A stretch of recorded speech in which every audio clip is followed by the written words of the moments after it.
All right, so let's begin and let's talk about women financial protection and women financial empowerment. So most earning individuals think that buying a life insurance plan is sufficient to secure the future of their wives and children in their absence. But if life insurance is the only backup fund, it might not prove to be the best option for the financial security of your beloved family. So in case of any outstanding dues to the banks or other financial institutions, the creditors will have a prior claim to the insurance money. This is where buying insurance under Married Women's Property Act comes into the picture. What exactly is the act and how does it benefit policyholders? And also, this act was in 1874, that's when it was introduced. What is the newer and the better version of this act, which has a wider spectrum of coverage for not only married women but women in general? Let's get all of these questions answered by Muruai Tiwari Lawyer. Good evening, Mr. Tiwari, and welcome to the Money Show. So, we will definitely get into the wider spectrum and a broader Act of 2005. But then, just to give a basic understanding of the status of Married Women Property Act, what exactly is this Act? It was formed in 1874. The versions have changed, and there has been better protection that's been introduced in the later acts. But then, can you just explain us or help us understand what exactly is Married Women Protection or Property Act? In the year 1974, it might be that number of working women or earning women might be very less. That is why when this act was introduced, the Married Women's Property Act 1874, a very few provisions were made. Mainly, this act was based on two issues. It was completely for the protection of a married woman, and it was dealing in only two areas.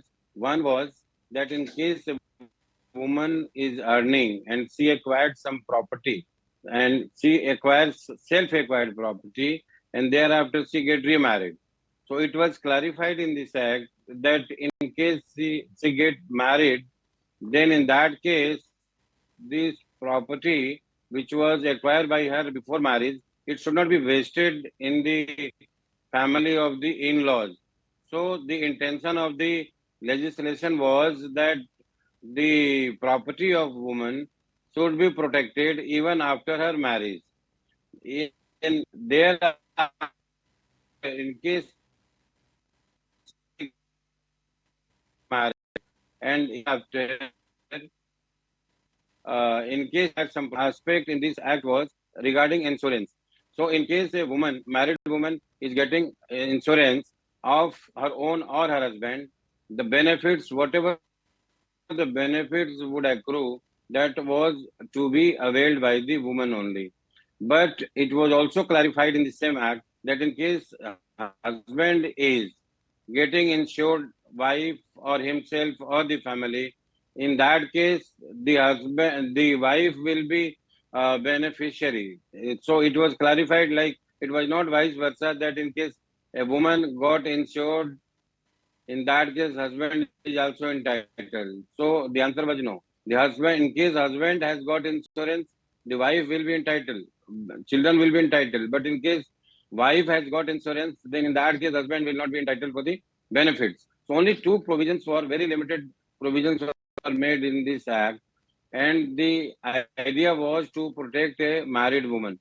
Main sole idea was that in case she has acquired some property by her own before marriage, so that cannot be vested with the husband or other in-laws. That should remain intact, her own exclusive property. So this was the idea of the Married Women's Protection Act. Right, the Married Women's Property Act, 1874. But now this act has been enlarged. Its scope has been enlarged by introducing several Exactly. So this was my point, Mr. Murari, and so this was the other question that I wanted to actually ask you also, that this particular act has been enlarged, but then now buying a life insurance policy, is it possible to buy a life insurance policy and get the Section 6 of this particular act added, or is a better enlargement in terms of act which automatically covers all of this?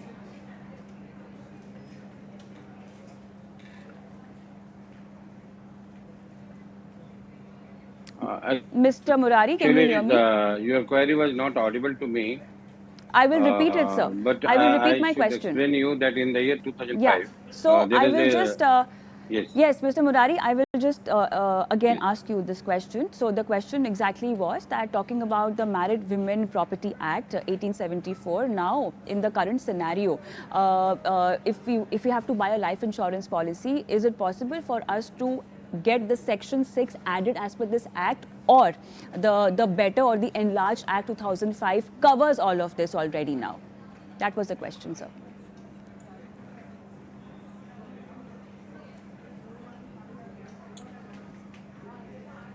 Now a new act has been introduced, protection of Okay. women from domestic violence. Okay.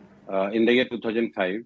In this act, not only the married woman has been protected, even the woman in any form, like in case she is living in a friendship relationship or living in relationship, or she is there as a friend or in the capacity of a maid or whatever capacity is, but in case she is sharing the house with any male member and in case she is victimized, then she has given all the protection. Married woman is automatically protected in this act. She is also a part of it, but the scope of protection of a woman has been enlarged. So in that case, she is entitled for the maintenance. She is entitled for the residence. She is entitled for protection of violence. A protection officer is normally getting appointed by the court to keep on inquiring about her well-being so that she should not be victimized. So a lot of arrangements has been done in that act. In addition to that, you must have come to know in the year 2005, the Honorable Supreme Court of India has also held that the lady member or the woman or the daughter, she will be the like a co-partner. She can claim partition in the property of her father. Earlier, it was not available with the woman. Now, after 2005, she can claim even partition in her own parents' property, in joint Hindu family properties. Further, there is one section in CRPC, that is 125. In that section also, women of two kind, like one married woman and the mother. They have also been protected. They can ask for the maintenance. So the new protection Mother or can the ask new for the act, right, maintenance right. from the So the enlarged version, son, so the and the enlarged wife version of can this be. particular act, so the enlarged version of this particular act doesn't only cover or takes care of financial security of married women, but then it goes beyond that as well. We are talking about other women also who married, unmarried, and whatever stage of life or whatever is the life status. The protection is available to the other women also who are Okay, not even okay. married. That is why I was mentioning it, that in the Women Protection Act, the recent one in 2005, the name of this act is the Protection of Women from Domestic Violence. So now, normally it is known as Domestic Violence Act. So protection of women from domestic violence act even covers the woman who is not married. Even in case she is living in a living relationship, or in case she is sharing the house with any male member, even as a maid also. So they all are protected under this act. So And how much particularly there, trust, Mr. Murari, how much trust is given on the financial protection as per the Act of 2005, the one that you're explaining? yes, yes, compensation, there is a provision for maintenance as well as compensation. So in Okay, addition to okay. maintenance, the compensation can also be granted. Compensation can be computed on the quantum of the damages caused. So there is a provision for compensation as well, in addition to maintenance. All right, so that will be all. Thank you so much, Mr. Murari, for being on the show and helping our viewers, and especially our women viewers, understand the kind of protection and legal financial protection that they have for themselves. We move on, and time for a quick break, and post that let's talk about tax benefit or tax exemption attached to a particular investment that senior citizens can opt, and also it's ITR filing season. So what are the do's and don'ts specifically for senior citizens after this break?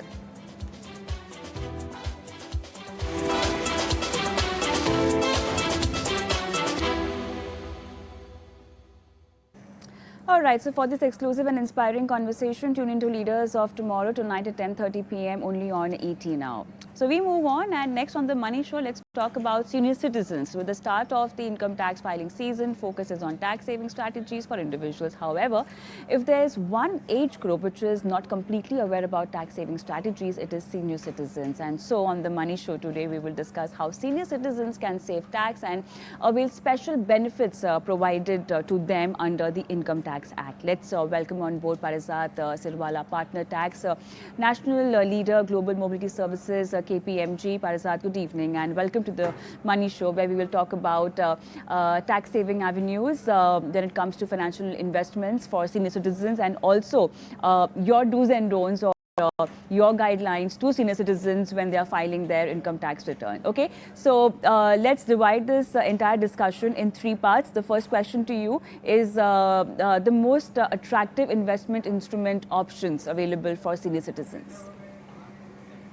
Fine. Good evening, Kavita, and thank you for having me here. First of all, from an income tax perspective, a senior citizen is defined as a resident individual who is 60 years or more of age. And there's also a category of a super senior citizen who has crossed the threshold age limit of 80 years and above. To your specific question around what are some of the tax saving instruments or exemptions or deductions that are permissible, particularly for this category of individuals, some of them are something like a senior citizen savings scheme, which is called an SCSS, and it's potentially offering a regular stream of income for senior citizens. It is with its certain tax savings benefits as well. First of all, as a senior citizen, you can invest maximum up to 30 lakhs of rupees in this senior citizen savings scheme. Earlier, the threshold limit was 15 lakhs of investment, which was subsequently enhanced to 30 lakhs from 1st April 2023. This is one of the eligible investments which qualifies for deduction under Section 80C of the Income Tax Act, which is otherwise a bundle limit of up to 1.5 lakh per annum that you get as deductions. This qualifies as one more eligible investment to claim that tax deduction. The interest that you earn generally on the senior citizen savings scheme is roughly annually to the tune of 8%. This interest would be taxable. Then, of course, you have the other common investment avenues, which, considering senior citizens and their risk appetite, they would generally look at fixed deposits with banks. And again, for fixed deposits which are for 5 years or more, they would again be eligible as one more investment, which qualifies under this bracket of Section 80C. Again, the deduction for tax is to the tune of 1.5 lakh per annum.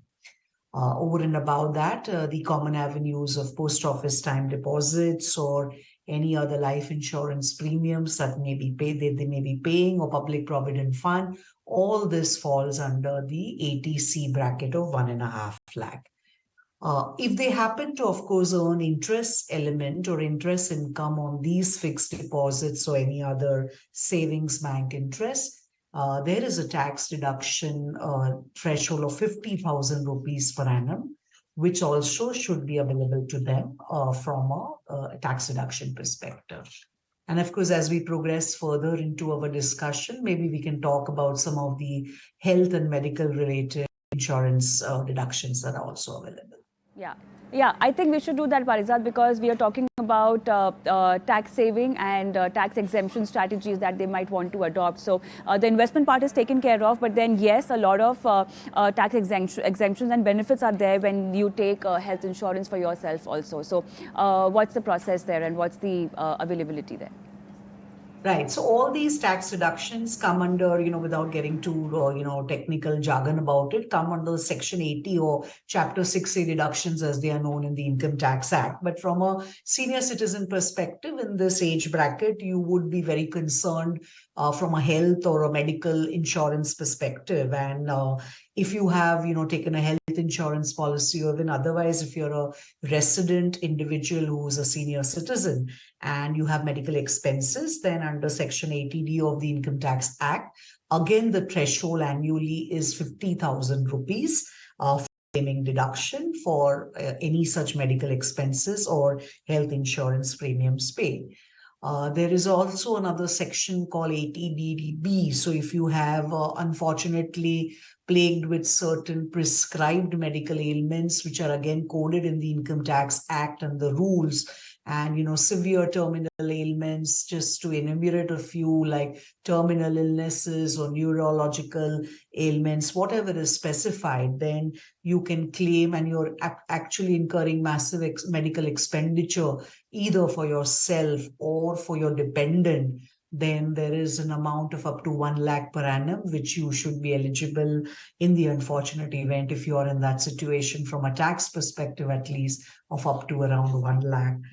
And we've already spoken about the interests which qualifies under Section 80 TTB, but that amount is again 50,000. So all your interest income under savings bank, fixed deposits, term deposits, post office deposits, cumulatively up to 50,000, a senior citizen is what should be eligible to avail those exemptions as well. All right. Sure. Sorry, you were saying something. I was just going to add one more point, that, of course, now with this old tax regime and new tax regime, every individual, including senior citizen, exactly. So that was my question to you, that all these benefits are as per the old tax regime and not the new tax regime. So nothing comes, no tax benefits and exemptions for senior citizens also in the new tax regime, right, Parizad? Yes, absolutely. But I would roughly look at it on average at that time of your life, depending on the thresholds of income. So there are, so under the new regime, of course, you don't get any of those deductions. But more or less, if you're in the on an average in the income bracket of 5 to 7 lakhs per annum, and each individual case is different, but due to the threshold minimum amount not chargeable to tax, either under the old regime of 3 lakhs for senior citizens or 5 lakhs for super senior citizens, and then with rebates available both under the old and the new regime, which goes up to 7 lakhs of rupees. Roughly, if you're in that income bracket annually of 5 to 7 lakhs, of course, one has to do the calculation and the specifics, but in that income bracket, honestly, both the regimes become more or less neutral to you. But of course, if you are, blessed enough to have higher income, even if as a senior citizen, depending on your individual facts and circumstances, then like every individual taxpayer, even a senior citizen would have to actually work out the mathematics to see what exactly is beneficial, the old regime with all its list of deductions that we discussed, or the new regime with the higher slabs and lower tax rates. One has to really work out the ethic therein. All right. Now, let's talk about the ITR filing. What are the do's and don'ts that one needs to keep in mind of this age group? So first of all, any individual taxpayer, including a senior citizen, has to first ascertain whether he or she does have taxable income. But assuming that analysis is already done, there is a specific carve-out for senior citizens in the form of a exemption or a section which permits senior citizens from not filing income tax returns. Just to be specific, it's 194P of the Income Tax Act. But there are certain conditions that if you're a senior citizen about 75 years of age, you have to be a resident senior citizen. And let's, assume that you have only pension income or interest income, that too that you receive from one particular bank, then they have, you can be exempt from filing your income tax return only in this specific situation, because then the bank has to be a specified bank and they will, take care of the appropriate tax deduction at source. But if you are not falling within this specific category, Let's say you're a senior citizen who's less than 75 years of age, and if you have taxable income as an example, then you have to go through the normal ITR filing process. And as you mentioned, we are at that time of the year where the deadline is largely July 31st, And once you establish that, I'm guessing most of the senior citizens would have simpler streams of income. So ITR 1, which would be the relatively simpler form, would apply to majority of the resident senior citizens. But again, there are different income tax forms for income tax filing. ITR 1 applies only to residents of India, provided you have only, income from other sources, no capital gains, only one house property, no foreign assets, so on and so forth. It's a simplistic form. If you do happen to have business income or any other income, still you have capital gains even at this age, then there are other forms that you need to be aware of. But I'm just putting it very simplistically, depending on the situation of your income and the streams of income, there are different forms specified. You really have to assess which form you fall into the category. And then, of course, that's how it works. All right. I think in a nutshell, you've covered everything. Thank you so much, Parizad, for being on the show today and talking on this topic to our viewers. Thank you so much. Thank you for having me. Thank you. All right, we move on now. The merger of country's largest private sector bank, HDFC Bank, and mortgage lender, Housing Development Finance Corporation, is effective now. Based on HDFC Chairman Deepak Parikh's letter, post-merger home loan customers of HDFC will benefit from the synergies of the new entity. But how will this emerge? How will this merger actually pan out for you if you are a deposit holder or a home loan borrower from HDFC Limited? Will you have to open a new account to collect interest on your deposit? And what rate of interest will you be charged now on your home loan? My colleague Snehisha joins in with an explanation. The merger of the country's largest private sector bank, HDFC Bank, and mortgage lender HDFC Limited is now effective. Now, based on HDFC's ex-chairman Deepak Parikh's letter, post-merger, the home loan customers of HDFC will benefit from the synergies of this new entity. But how will this merger pan out for you if you are a deposit holder or a home loan borrower from HDFC Limited? Let's have a look. If you are a fixed deposit holder with HDFC Limited, what happens post the merger?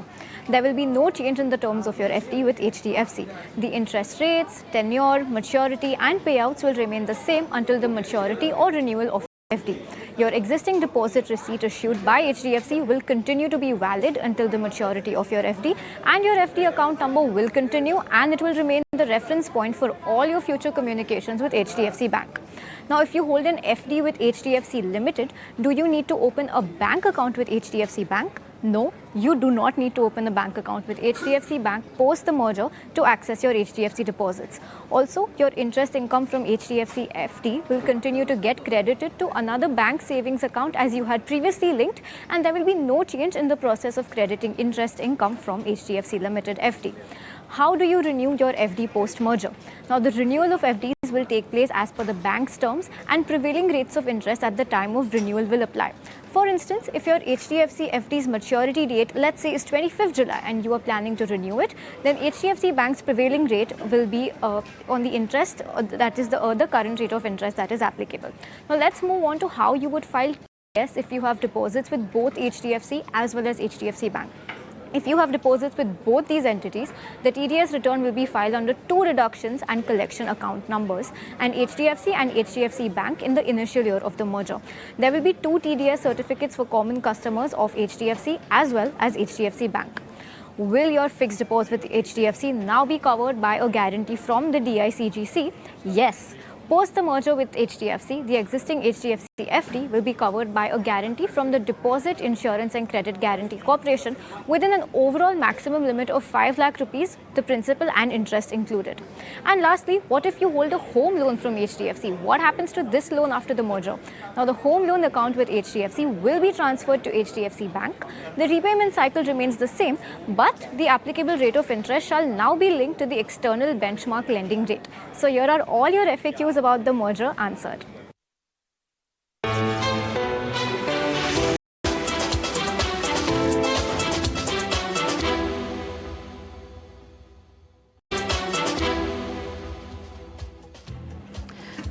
Welcome back. You're watching The Money Show with me, Kavita Thapliyal, and this is the last leg of the show where we will start the discussion on passive funds. The AUM of passive funds in India, including ETFs and index funds tracking Nifty indices, has surpassed the 5 lakh crore mark. Now, according to the data by National Stock Exchange, over the last 5 years, passive funds have seen a remarkable 53% annualized growth, and inflow stood at a record 1.5 lakh crore mark in FY23. So, what's actually fueling this phenomenal rise in passive funds AUM, and what does it mean for investors going ahead? Let's welcome on board Ketan Shah, founder, CEO, Creditors Advisors, take this discussion forward. Ketan, good evening.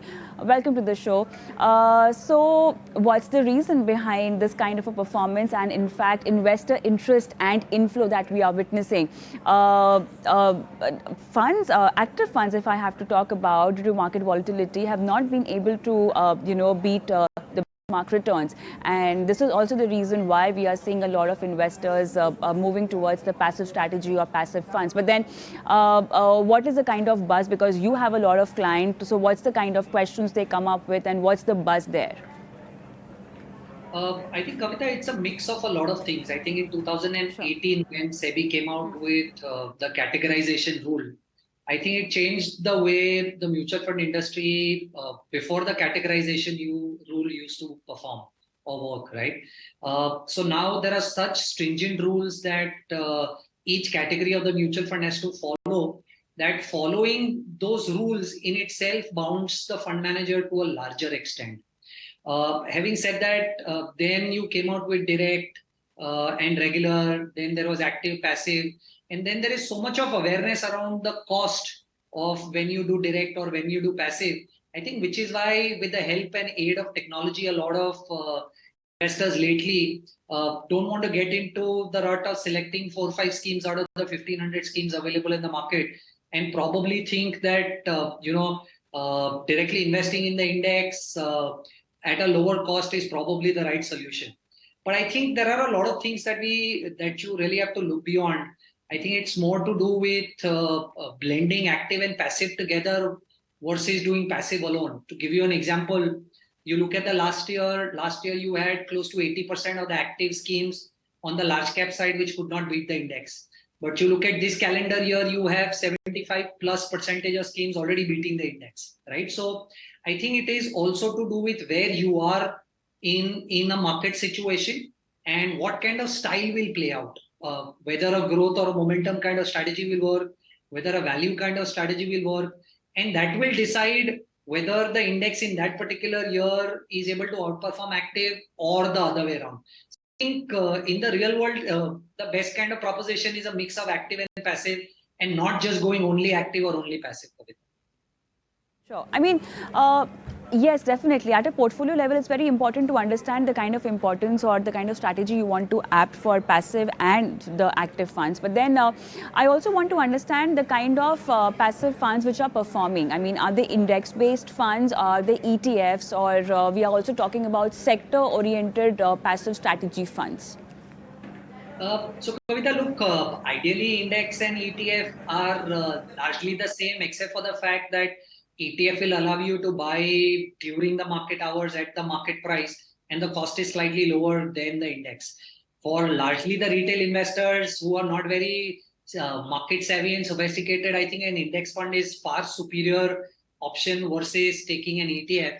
So look at ETF and index as one option from a macro standpoint. And those on the large cap side are definitely performing well, right?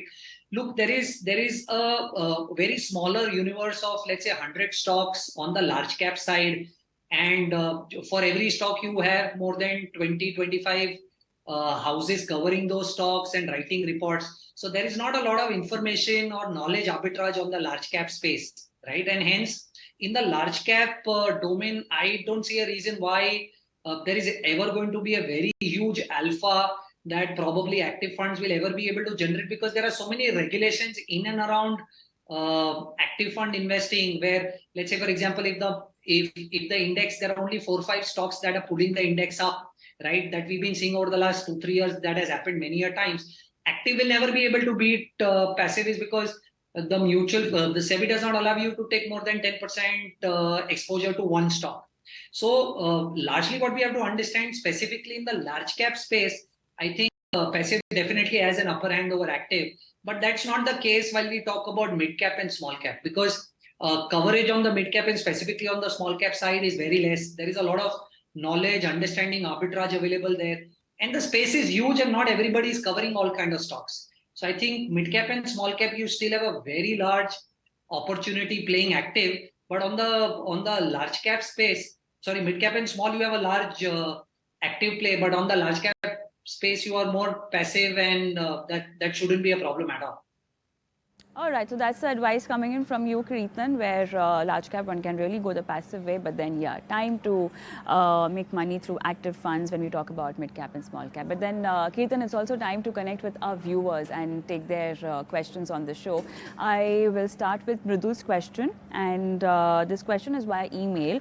Mridul says that he's invested in SBI equity hybrid fund. There's a lump sum investment, SBI balance advantage. Again, I think a lump sum, SBI equity fund, that's a monthly SIP going on. Axis small cap, again a monthly SIP.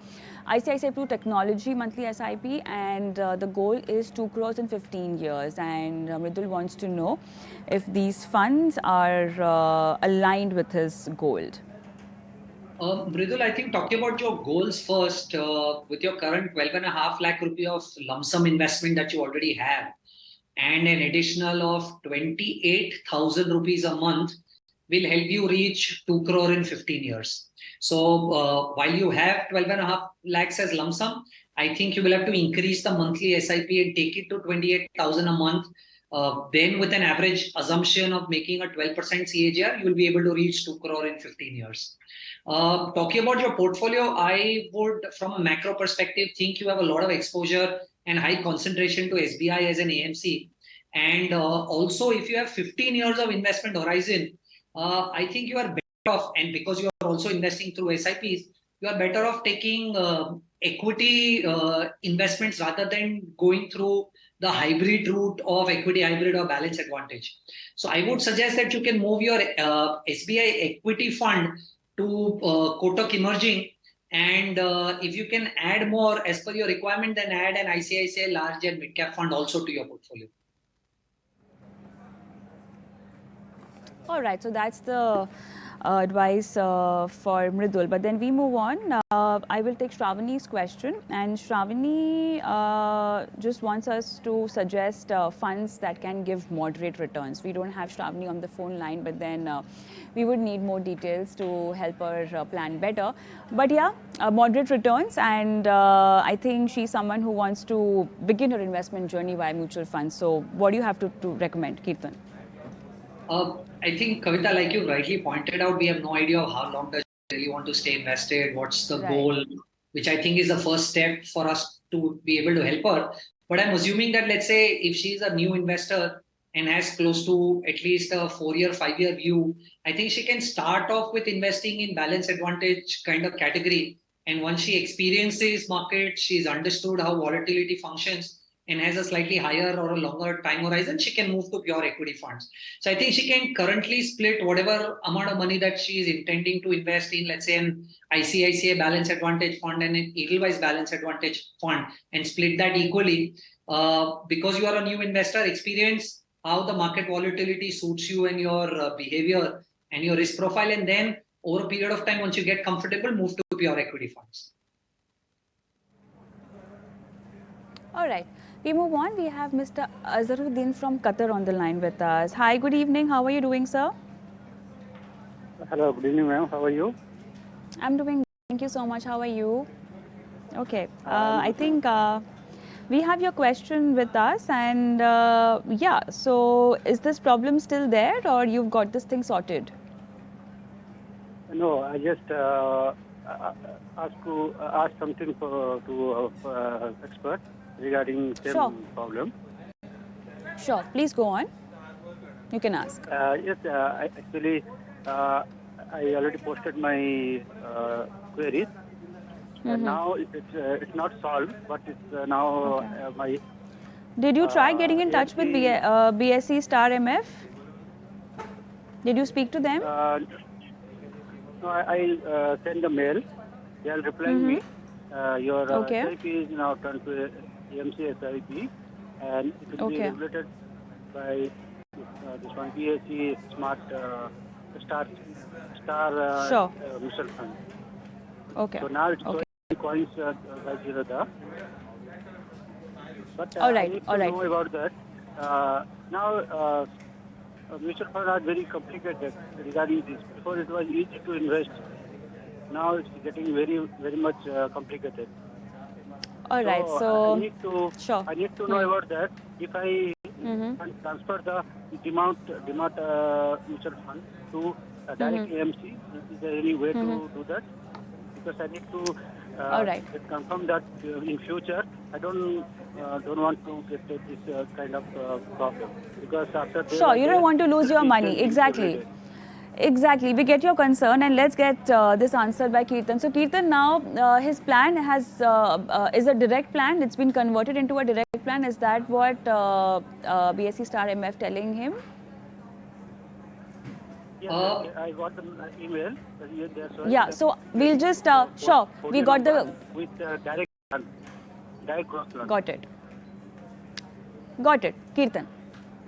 So I think Kavita, irrespective of from a broader macro standpoint, irrespective of where he is investing from, in the monthly CDSL NSDL statement that he receives, he'll have reflection of the total investments that he's done any and everywhere through whichever broker or whichever platform. That's one. But yes, for the kind of problem that he's facing, and if he wants to get rid of that, it's much easier and beneficial in his favor also to kind of go directly to the AMC's platform, AMC's website, and do the transaction. It'll be much easier than communicating and talking to multiple interplayers than directly talking to the AMC. And third also is when you get in touch with the AMC directly and the transactions are done through the AMC directly, you again will have the same reflection of the investments on the cash statement that he'll receive every month. The only thing that he'll have to remember is that if he's moving from whichever platform to directly AMC, he probably might have to sell and rebuy. There may be a tax angle, but if the investment is small and if it is less than 1 lakh rupee of capital gains and the investment has been for more than a year, there is not going to be a tax angle to that. So if the problem here largely is he doesn't want to take risk doing it on any other platform and is confused what's happening, he just might as well want to go to the AMC's website and transact with them directly. Is there anything else you want to ask, Kirtan? Mr. Azruddin, is there anything else you want to ask, Kirtan? Yes, yes, ma'am. Now my AMC chip is now activated. It's showing in my coin by Zerodha. Is it okay to continue? Because I am planned to wait for the 1 year after long-term capital gain coming. That's then a good strategy. Got it. And then direct to invest in AMC. I have the plan. Because I don't want to get headache, because now mutual funds are growing and we are having every day new rules, and they will make us suffer. Mutual fund. Got it, Mr. Azruddin. So got it. All right, Kirtan, over to you. So, Mr. Azruddin, I think, like I just made a mention, your long-term capital gains up to 1 lakh is going to be tax-free. So, if this amount is higher, I would definitely suggest that you wait for a year. Take the advantage of this 1 lakh of tax-free long-term capital gains also. And also what will happen is if you get out of the scheme and if it is equity scheme before 1 year, there can also be an exit load. I don't see any problem in the current structure that you will end up losing your money. So it is wise for you to stay a little longer, not pay the exit load, and also take advantage of the tax structure. So I would suggest that you wait and do it after a year. All right. On that note, thank you so much, Kirtan, today for being on the show and helping our viewers with their financial investment queries. Thank you so much. So before I sign off, this month would see several changes in the financial landscape. My colleague Bhavya Dua joins us with the special report. If you are a salary earner, then in July you will have to file your income tax returns to avoid a penalty. Also, you will need to know the implications of not linking your PAN with your Aadhaar before June 30th. Then, if you're their customer, you will need to be aware of the impact of the HDFC Bank and HDFC amalgamation on depositors and borrowers. There's a lot changing in the financial landscape this month that might have an impact on your money box. So let's look at what these changes are a little more in detail. The first one, file your tax returns now.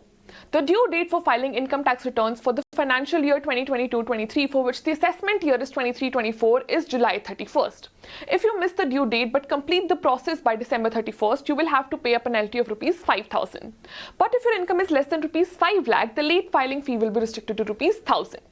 The next one, apply for higher pension on actual salary by July 11. The Employees Provident Fund Organization, EPFO, has extended its June 26 deadline for choosing the higher pension option to July 11. Employees who were members of the EPFO and EPS prior to September 1, 2014 and who continue to be in service but missed availing of the higher pension option earlier are eligible to apply for this facility now.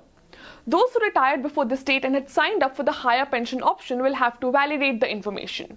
You will have to take a call on whether you want to file a joint application with your employer to claim higher pension on your actual salary or not. You will have to complete this process by July 11 through the online facility provided on EPFO's member portal. The next one is that the deadline for linking PAN and Aadhaar is now over. The deadline to seed your PAN with your Aadhaar was 30th June 2023, and if you have not taken out time and taken action, then your 10-digit PAN will become inoperative from July 1st. Moreover, there will be other repercussions too. If the tax department owes you a refund for excess taxes paid, the refunds will not be issued. And if any interest is due on such an amount, it will not be paid for the period during which your PAN remains inoperative. An inoperative PAN will also mean that you will not be able to file your income tax returns nor invest in mutual funds or stocks. But you can make your PAN operative again for a fee of Rs 1,000, and the PAN will only become operative after 30 days from the day of the request. The last one is to know the repercussions of HDFC Bank and HDFC merger, which is effective from July 1. The amalgamation of the country's largest private sector bank, HDFC Bank, and the mortgage lender Housing Development Finance Corporation is effective from July 1.